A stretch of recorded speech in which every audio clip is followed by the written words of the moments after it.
There it is. There we go. There we go. Welcome to season 3, episode 2 of the Rock and Rise podcast. Yeah, I didn't even know what episode we were on or what season we were on. Which is surprising because you are my life administrator. So the fact that I knew something and you didn't was a good day for me. Yeah, I'm learning this as I go. To be your life administrator. Oh yeah, it's a new term that we just coined for you. As the other day I said, I wish someone would just figure out how to do all this annoying life administration stuff, like getting Josh a SIN number and all this type of thing. And Dave was like, that's me. I'm the one who helps you with all these things. And I was like, oh yeah, but I don't pay you. No, but that's just okay. With love. That's right. That's all the payment I need, Allison. That's good because I don't have any money. Yeah, that's good. Welcome to another episode. It's just Allie and I here today. We just wanted to, we both kind of felt the urge to record a podcast. We haven't been on in a little while, and both been kind of craving talking and tackling some obstacles and challenges. And we do have one lined up, but we're not recording it for another week and a half. So we were like, hey, we've got some time this afternoon. Let's jump on and see where the conversation goes. That's right. Yeah. So I wrote down some notes in my in my diary from 1987, 88 that I found, which would have been, I think, grade 4. And I decided to add on. Oh, maybe to end the show, you could read one of them. I'll read one of my diary one of entries. Your diary entries. Do you know which one already? I'll just pick one that stands out because they're all fantastic. So yes, they are. I'm pretty sure I got an A+ in my diary journal entry. Wow, and here you are as an adult still journaling. It's a skill you've used for your life. Yeah, it is. Yeah. I think it's a key thing. Journaling. I think it's a good thing to have. So, anyways, we'll get right into it. Okay. I want to talk about building resilience and sort of what that means. From person to person. So, Allie, I'm going to pose the question to you. Well, you're the only one here with me. So, what's the first thing you think of when we talk about resiliency? The first thing that pops into my mind is when something in life happens that is unplanned, unexpected, possibly a very difficult situation, how you handle that is, to me, how I would define resiliency. Can you handle it well or as well as you can? I kind of threw me off guard there. Yeah, no, I honestly, I think, I jotted down something very similar as far as I thought I was rambling and then. No, not at all. The first thing that popped into my head was growth through failure, or growth through adversity, growth through the loss or significant life change. I think that's the first thing that pops into my mind anyways, is that handling or going through some sort of drastic life change or like say a loss or something like that. But then coming out on the other side in a positive light, or continuing to move forward as opposed to, being stuck. Mm-hmm. Exactly. I think that's kind of the first thing that came to my mind. I also looked up, the definition of resilient. Oh, wow, you were really prepared. Well, I tried, and in I'm not going to say the dictionary, but we'll call it Google. the Google dictionary. The Google dictionary states the ability to successfully adapt to stressors, maintaining psychological well-being in the face of adversity. So that's what I was trying to say. Yeah, but I couldn't find the words. I think you did though, and not in those specific words, but that's what I meant. But that's what you were alluding to, mm-hmm. And I think we both were. I think that comes to mind. And the more I thought about this today, and after writing things down, I was kind of reading through some of these definitions and reading through my thoughts.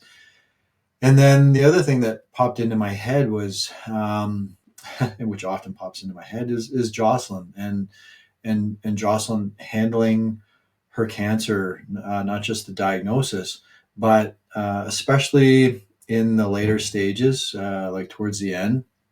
I think about the resiliency that we all witnessed and we all watched her take on or have in one of her characteristics. And her condition was changing by the day, towards the end, and sometimes by the hour. And she just continued to adapt to whatever was being thrown at her, or whatever changes were happening with her body. She adapted and she adjusted to whatever the new norm for her was. And then she carried on. She kept moving forward, and she kept just adjusting to it. Never once did she sort of shut down and go, I can't continue. I can't do this. I can't, be this way or anything like that. She just faced whatever it was her body threw at her, and just sort of found a way to circumnavigate it, or work around it, and then continue to try and live as best as she could under the circumstances that she was Mm-hmm. faced with.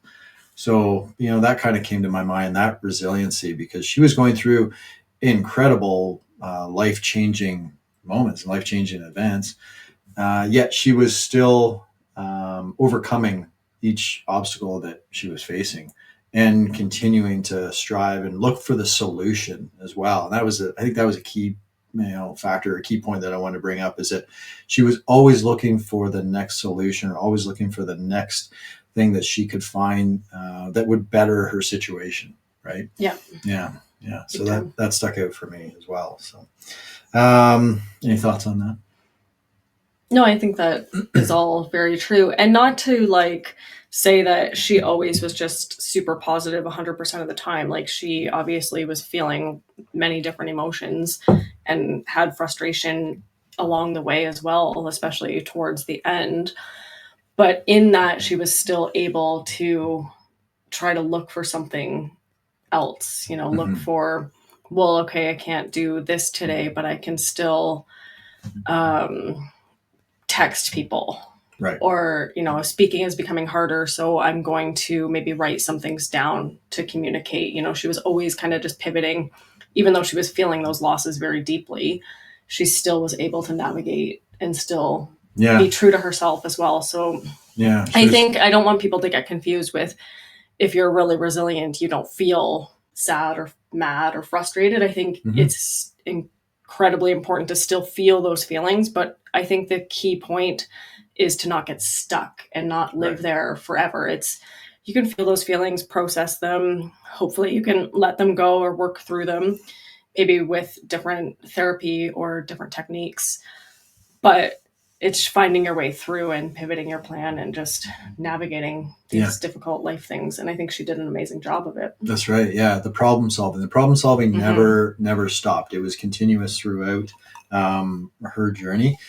And even to the point where, having the nurses kind of at her bedside, and together coming up with a plan and coming up with a program or a solution to how she was going to take her meds when swallowing became a challenge. So how those meds were going to get into her body and into her system, and working together. So she was always looking for a solution to the problem that was in front of her. Mm-hmm. And that's a key point, right? When we talk about building resiliency, is that you may be faced with a challenge, you may be faced with something that's difficult to overcome, but if you're continuing to look for the solution to the problem, then you're moving in the right direction. You're not being stuck and stagnant and just kind of giving up and saying, okay, well, this is the situation, this is as good as it's going to get.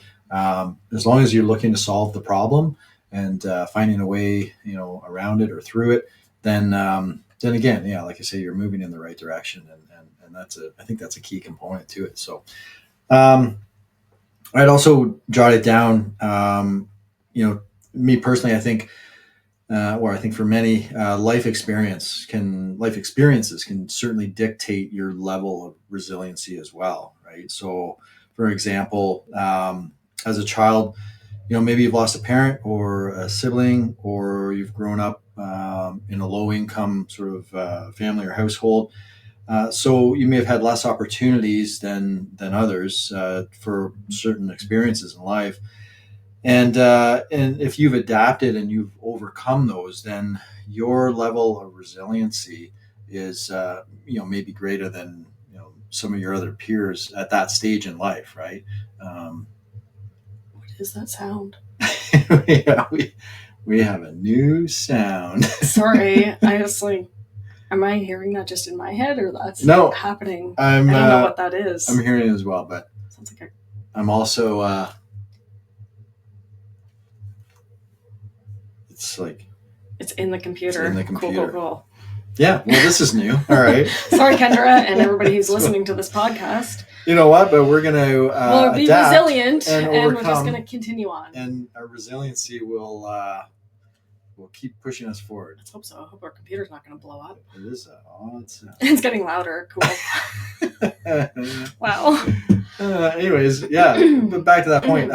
You know, would you maybe agree with that? That, you know, depending on your experiences growing up or experiences at a younger age, that or throughout life for that matter, that your level of resiliency may differ depending on what you've experienced. Oh, for sure. Yeah. Right. I would say I didn't really face true adversity until I was maybe around 28, 29 years old. I think I had a pretty, I don't want to say smooth sailing. Not that I ever didn't go through anything difficult as a child, but I think I had a pretty uncomplicated life until around then. And then I started going through all sorts of different things.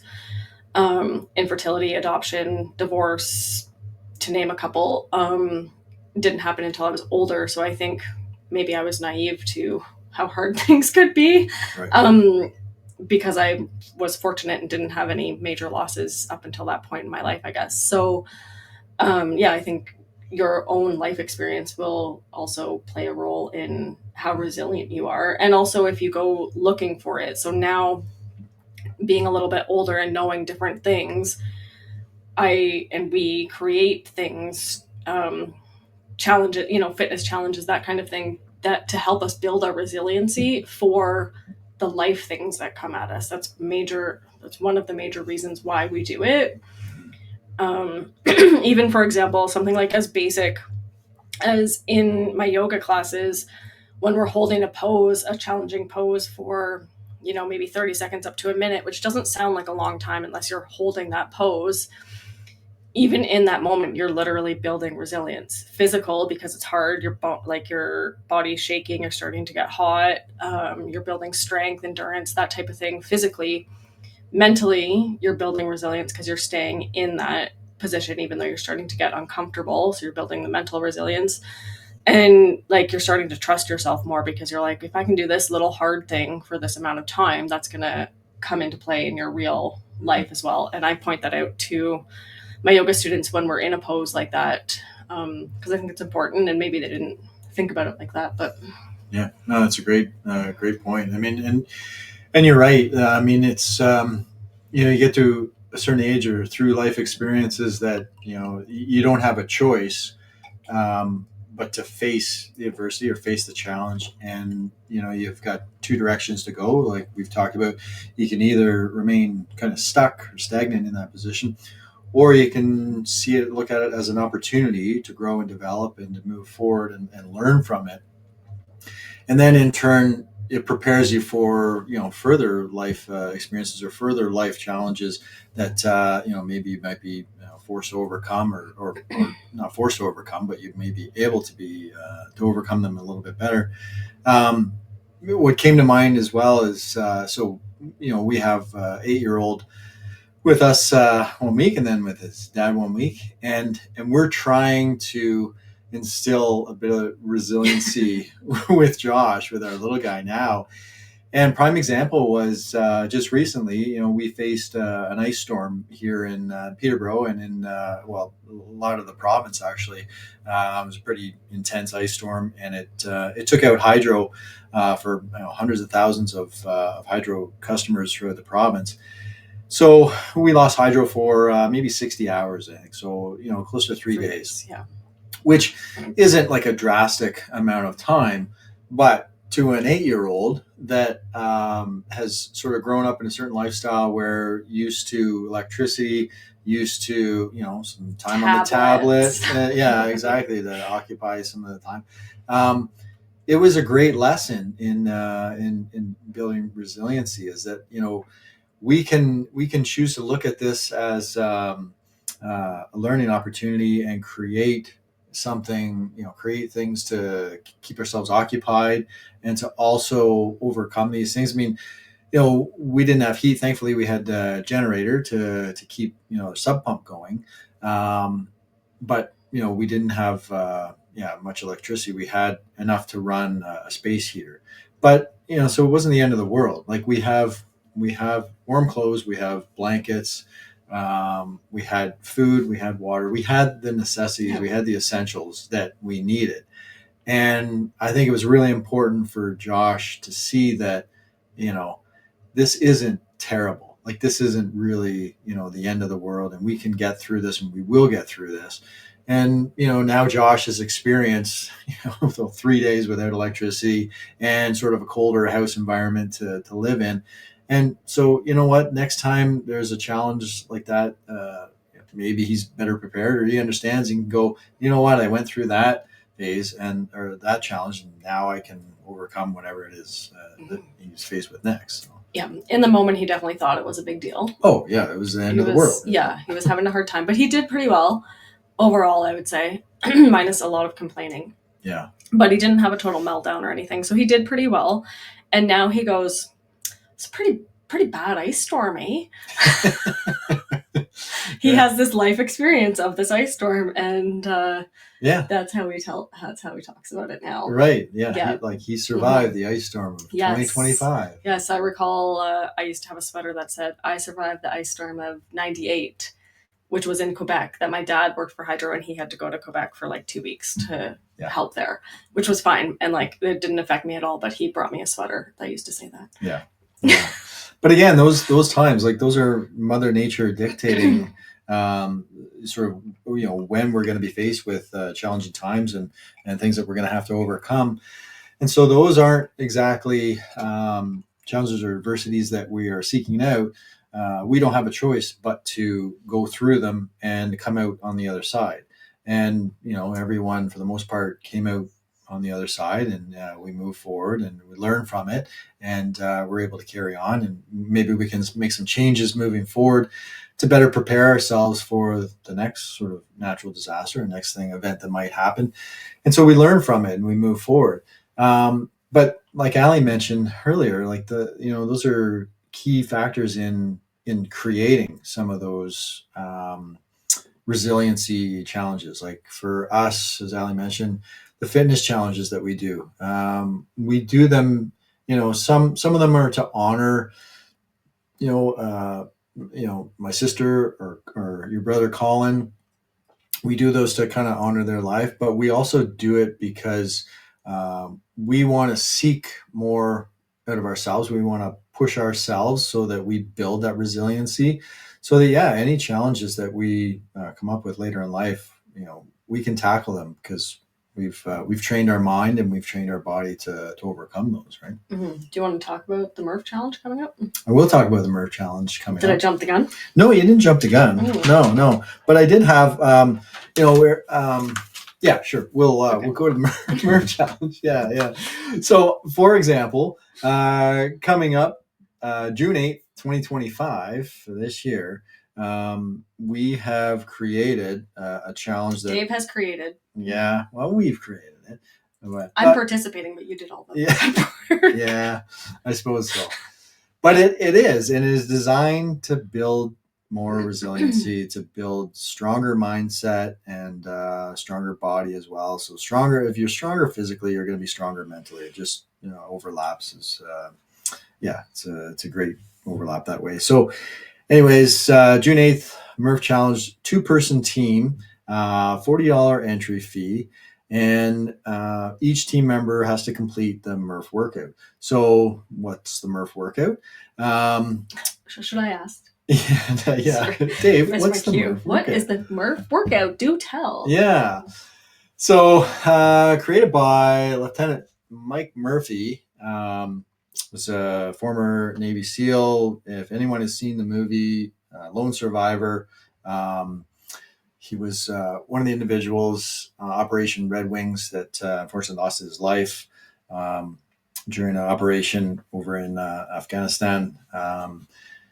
And anyways, his he created this workout, I believe, while he was overseas, and I mean, they didn't have like extravagant gym setup or anything like that.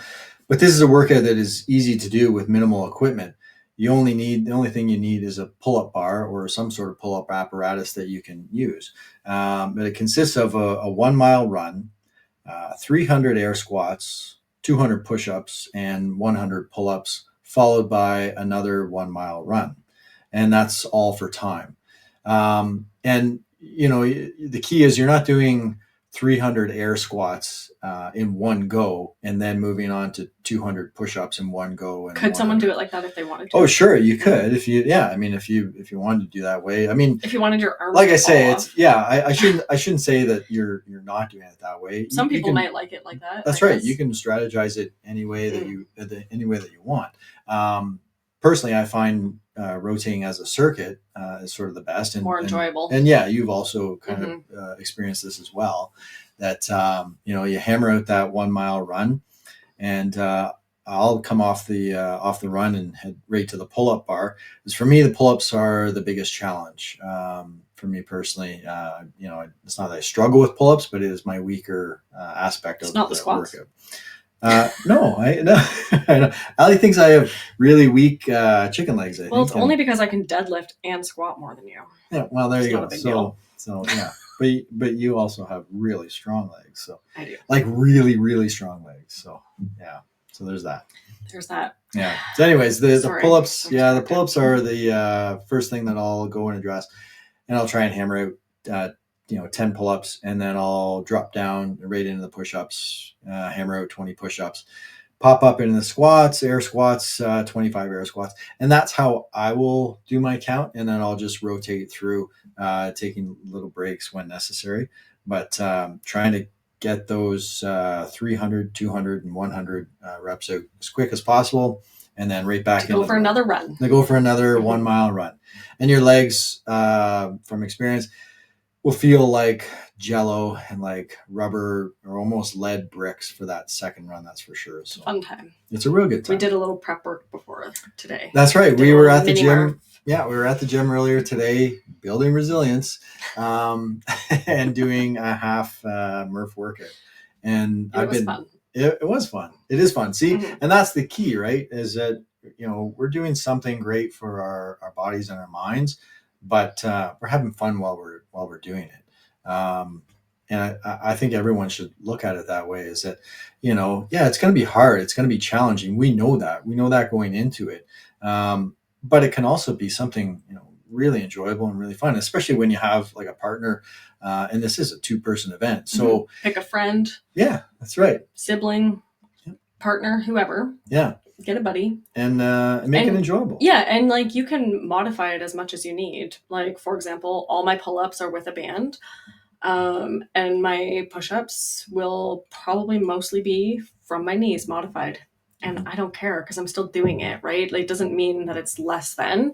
It's just do what works for your body that doesn't cause you actual like damaging pain, and see if you can get it done. That's right. Yeah, you can always scale it, and you could do push-ups like against the wall if that's easier for you, right? You can just make it whatever you need. You could do a 1 mile walk. Exactly. If you wanted, like if you're just kind of starting to think about maybe getting into more fitness and you wanted to do this and just make it your own, you could literally scale it to your own needs and your own fitness level and still participate if you wanted to. It doesn't have to be like, oh, you have to be the fastest or the strongest person. It's not about that. It's about having fun, building resilience. And also it is a fundraiser because we like to make all of our events multifaceted. Yes. For someone else or for something else, right? We're trying to better ourselves today than we were yesterday. And we're also trying to help others in our community. And so this is a fundraising event for the International Myeloma Foundation in support of our good dear friend, Ashley, who is battling multiple myeloma at the moment.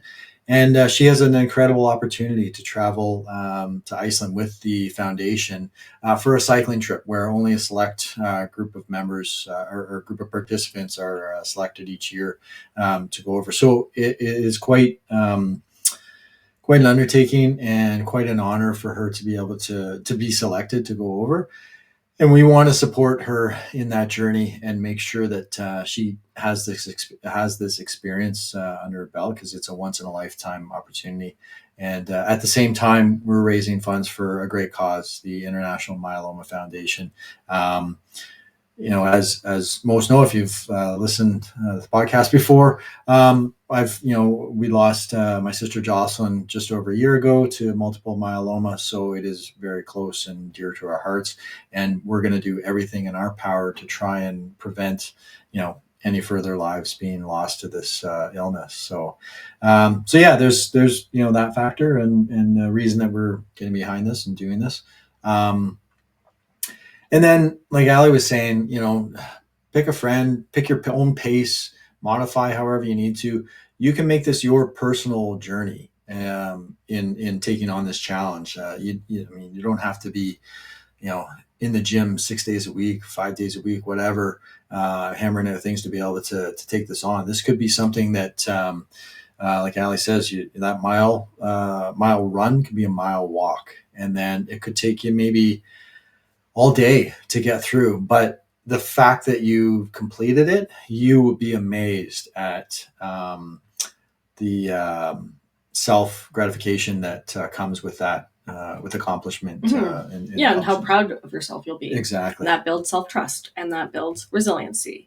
And it all just comes back full circle, right? It's all connected. Yeah. Exactly. Yeah. And if you're local and want to do it the day of, which is June 8th, we're going to be at our local gym, Exceeding Excellence, which is it's just outside Peterborough. They're awesome and they're hosting for us. Mm-hmm. But you could do this virtually too, because we've got friends kind of all over Canada. And I think there's people who are going to be doing it virtually at their local gyms and then just sending us the time. Is that how it's That's working? Right. Yeah. So we'll probably work off a bit of an honor system here with, each team member has to complete the full MRF, and then the combined times. Each person's time will be factored into the total team time. And we will have prizes for the top 3 fastest times. It's going to be pretty exciting. I'm going prize shopping actually probably in the next couple of weeks here. And we'll keep everyone... we won't be winning because I'm going to be slowing Dave down. We won't be winning because it's not about us either. It's not. We're going to complete it because it is about us, in the sense of that personal journey that we're looking to build strength for ourselves, and we're looking to tackle hard things and to try challenging things in our lives. And that's part of who we are. We just sort of look for the next goal or seek out the next goal and create something that is going to be hard for us to do. And so this is, in a sense, it's our journey in that way, but not in the competitive sense where, we're not going to win. We do have, we did set personal time goals for each of us and for us as a team, just so we have something to kind of work towards, but obviously we're not winning. That's right. And back to that, building resiliency, like, do hard things. Like that's what, how you grow in life and how you develop is by doing hard things. If you never rise out of your comfort zone and you stay stagnant, you stay in one place, you never really get to experience or get to understand what you're capable of. And you'd be amazed at what you can do when you tackle or seek out some challenging or harder things in life. Things that you may think, I'd like that job, or maybe I could do that, or I'd like that position in that company, or I'd like to take on that fitness challenge, whatever. But I don't think my body can do that. I don't think I'm smart enough to do that. So try you'd be amazed. Yeah. You have no idea until you try. Yeah. And I think the biggest part of growth and building resiliency is learning through failure. Most of our accomplishments have come through, attempt after attempt after attempt, and not succeeding. And then, understanding the process, learning from it, developing further, educating ourselves more. And then eventually, when you stick to that consistency, it pays off in the long run. And we're both at places in our lives where, thanks to trying and seeking out hard things, we're in pretty good places in our lives. You're about to start a new career in a month. Like 2 weeks. 2 weeks. 2 weeks. I'm way off. Start a new career in 2 weeks. I had a career change just a few years ago, which was really scary, and I was really uncertain as to whether it was going to be the right path for me. It was a drastic change from what I had done and what I had known for most of my life as far as career goes. And yeah, I had a lot of uncertainties, and I had a lot of fear in pursuing it. But I looked at it in it could go one of two ways. I could either kind of remain comfortable and stagnant in what I know and be bored, and be bored, or find another avenue within sort of the realm of the profession I was in, or I could seek this new path, put 100% effort into it, and maybe I create something new and even better. And that was the end result, is that I have created something really great, and I absolutely love this new career and where it's taken me, and the people I've met through it, and the experiences I've had. It's just been great. So, yeah, we're in a good place. And now I'm gonna do it. And now you're about to do it. So, yep. Yeah. Big career change. Yeah. Which would have also had its fair share of unknowns and fears, right? Yeah. For sure. Yeah. Been thinking about it for 2 years, so 'tis time.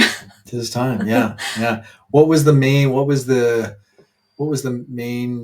I don't know, the key factor, the key point where you just said, you know what? Yeah, I'm going to go for it.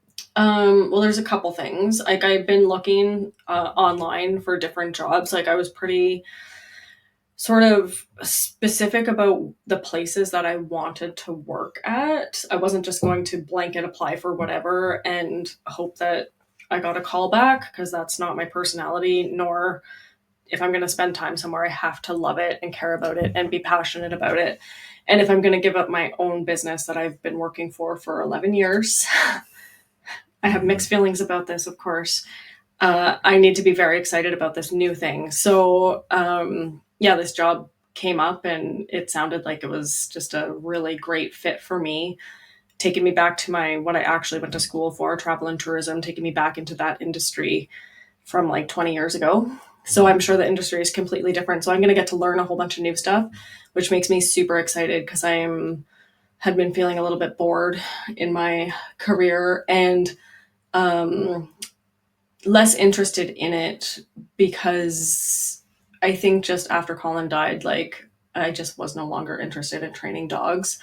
And reflecting more about that lately, when I found out Colin had passed away, I was dog training. That's what I was doing when I found out that he had died. So I think subconsciously, even if I didn't really realize it until now, that was just something that I could never really fully get over or get past or something like that. It was like they're now like interconnected with each other, and I just need to pivot away from that. I still love dogs and I love working with people, but I need something new and different. And yeah, it just felt like time. Yeah. My gut was like, I trust my gut very much. And so when I showed you that posting, I was like, this sounds perfect. Yeah. And I interviewed for the job, and 2 interviews, 3. Yeah, it was quite the process, as it is to get a new job. But yeah, it all worked out, and you prepared, and it's gonna be like, I'm not nervous. I'm mostly excited. It's just like the first day jitters, like meeting everybody new and being part of a team again and that kind of thing. Like, I'm mostly excited, but of course a little bit nervous. But yeah, it'll all be good. And right now I'm going through starting to say goodbye to all my clients who I've been with. Some of them I've been with for 11 years. Some have been not quite as much time as that. But I mean, these are dogs and people I've been working with for a long time. So I'm feeling a bit sad about that, but I know that I'm ready. So I'm in the transition phase. Yeah. I like that you use the terminology, I'm excited to learn new things, because, that's, kind of the glass half full point of view versus the glass half empty kind of view. Because you could have said, oh, I'm really scared, I have to learn new things, right? But you said, I'm really excited to learn new things, which is, kind of almost a shift in mindset that I think a lot of people fail to have sometimes, is that, they tend to see the glass half empty side of things, where, yeah, like I said, you could have termed it as, well, I have to learn all these new things in this new job. So you already have a negative mindset. You've already kind of taken yourself out of the game a little bit in having that point of view, versus, I'm excited, I get to learn new things. This is an opportunity for me to learn things, new things. And it's going to develop me and allow me to grow even further. So again, that glass half full, where you're looking at it as an opportunity to grow versus something that you have to do. Yeah, I love growing. I know. Yeah. Allie comes to me friggin' every week with like some new idea or something new that she's going to tackle. And I just go, that sounds awesome. That sounds great. And I never have any doubt that she's not going to make it happen. Some of the things I know are going to happen because I'm going to help doing make them. Yeah, because I'm going to help make them happen. And some of them are like basic, like, okay, like for example, we sat down and I was like, Dave, we got to get some shelving. I need some shelving in here. Like the desk is too cluttered and it's like, we need to do this. So this is my idea, but like Dave is truly going to be the one who's like putting them up. I'll hold it, but like, it's he'll probably like find them, order them, blah blah blah, and we'll make it happen. That's a very like basic example of this, of course, but yeah, I am an ideas person, that's for sure. Yeah. The trouble is like weeding through all the ideas in my own brain and figuring out what are the ones that actually are good and like need attention. I mean, some of them aren't good and I try them anyways and I fail and then learn from it. But yeah, there's a lot of ideas up there.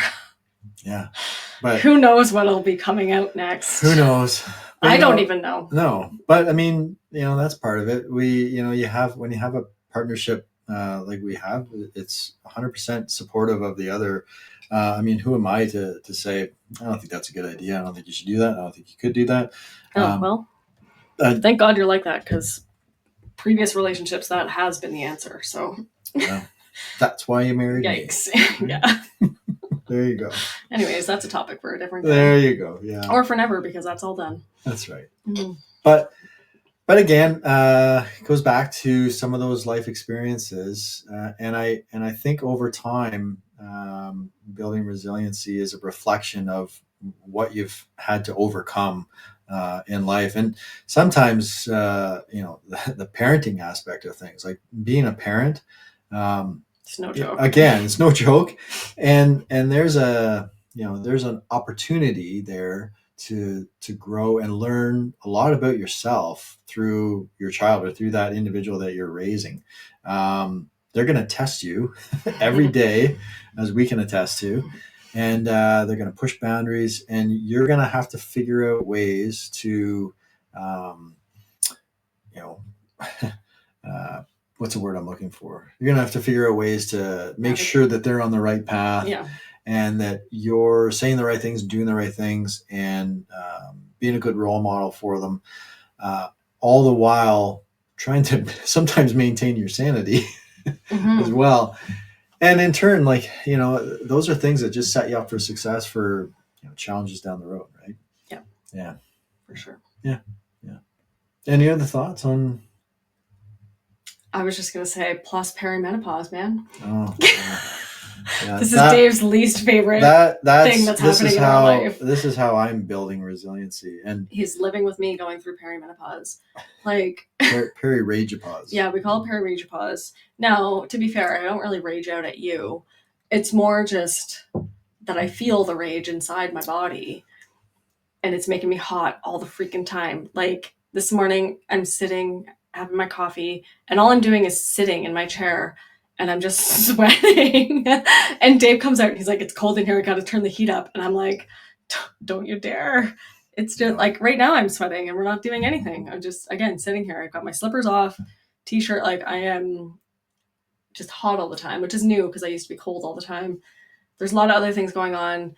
We are going to have a whole episode all about this. So, Jody, if you're listening, I'm going to ask you to come back on the show to be our menopause expert. I haven't asked you yet, but I'm hoping that you're going to say yes. And you can tell us all the things and we can learn. Because it's like, yeah, your body is just going through all these changes. So it's actually sort of like lining up is like I'm going through this career change as I'm going through this like shift in coming into a different phase of being a girl, I guess, a woman. And it seems like, yeah, it's just it's all the rage right now, like it's pun intended. Yeah. It's a hot topic. I'm learning a lot, and I'm figuring out ways to navigate around the house. Tiptoe around the house. You make it sound like I'm scary. Put on an extra sweater. No, you're not scary. Anyways, sorry, that was a bit of a tangent, but that happens a lot too. Or like I just forget what I'm saying, or I forget things all the time now, which is not like me, which also makes me feel ragey. It all just comes back to feeling ragey. That's right. It's a lot of feelings going on. It's a confusing time for us all. So, anywho. But we're building resilience every single day, living with perimenopause. Yeah, that's right. Mm-hmm. That's a good title for the next episode. What? Living with perimenopause. Mm-hmm.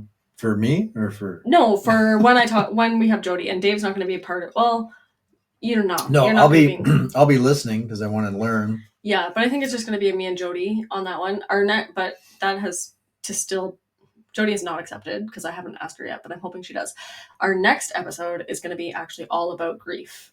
Right. And we're having our amazing friend, Leanne, who is a grief facilitator, all around amazing human, fitness, big into fitness, got an amazing laugh. Yeah, she's a really good person. Yeah, she's amazing. And yeah, we're going to dive deep into the grief on that one. So yeah, which has also been a key component in our resiliency to continue moving in a forward direction, is having to overcome both of us losing a sibling within a year of the other one, and we've had to face the grief, and we've had to work through it, but look at it as an opportunity to, like I said, honor their lives. And honor their lives by living great lives in ourselves. I think that that kind of sums it up. Is that that's how we know that's how they would want us to be living. Is happy and experiencing the most out of life and getting the most out of life and setting goals and accomplishing them. So this is the way that we can best honor them, and they've taught us that.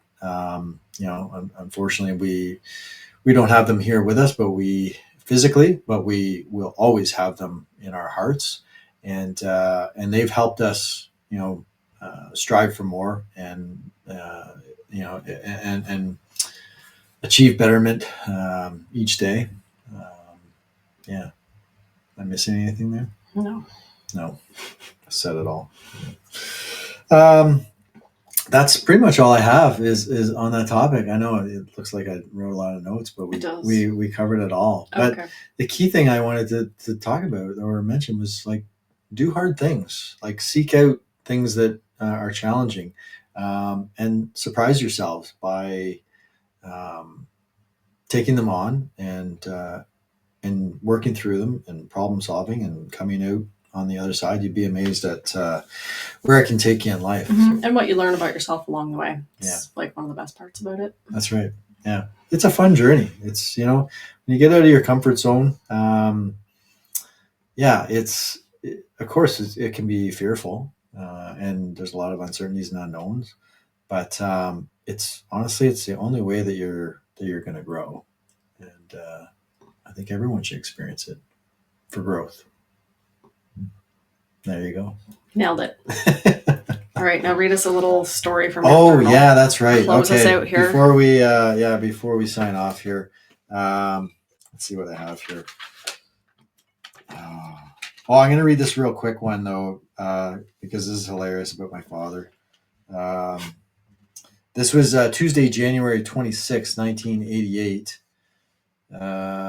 It's a continuation, I guess, from when I went swimming in New Liskeard at Bros, I don't know, swimming pool or whatever. Anyways, yes. Then on Monday, I was swimming all over. It was fun. Tomorrow, I'm getting a haircut. My dad already tried to cut my hair, but instead he cut my head. That hurt. I don't remember that at all, but it makes sense. You're starting to build resilience right there. That's right. Mm-hmm. Yeah. I'll read you. This is one of my favorite diary or journal entries from my childhood. Actually, this occurred on Tuesday, January 12th, 1988. On Friday, my family and I went to see the Olympic torch relay in Sturgeon Falls. Once we got there, we had a long wait. After a while, a van pulled up to the curb with some runners in it. My dad got some pictures of the runners and asked them some questions. When Dad came back, he said that there would be an exchange point just up the road a little bit. After Dad told Mom where we were going, Dad and I headed up the hill. We just got to the top of the hill in time to get a good picture of the exchange. Then I started to run along beside the person carrying the torch. After a while, the most exciting thing of my life happened. What, you were like 10? I was 10 years old. Okay. Keep in mind, I'm 10 years old here. So the most exciting thing in my life happened. I got to hold the Olympic torch. It was really great. After that, I had a real warm feeling inside me. It's called happiness, David. Then a person came out of the van and gave me a little flag that said Calgary 88. It was really great, and there's a lot of exclamation points after that. So. Your dad redeemed himself then, because he took you up to the vantage point. That's right. You got to hold the torch, then he cut your head. He cut my head after that, so I mean, guess maybe you were getting blame him for that. But I remember that to this day, and that was a real exciting moment for me. I was, sports were everything, and the Olympics were everything to me as a kid, and watching them and having that experience was. What a time to be alive. It was pretty cool. Yeah, it was freezing cold that day. I remember that. I was bundled up in my snowsuit. Actually, the picture, you can't even tell it's me because I have a balaclava on. So. But we know it was you because it was written in your journal. That's right. Yeah, we heard the clearly hard facts. Yeah, that's right. All right. Well, there you go. So that's our today's episode, or our episode on building resiliency. And we hope everyone is doing well.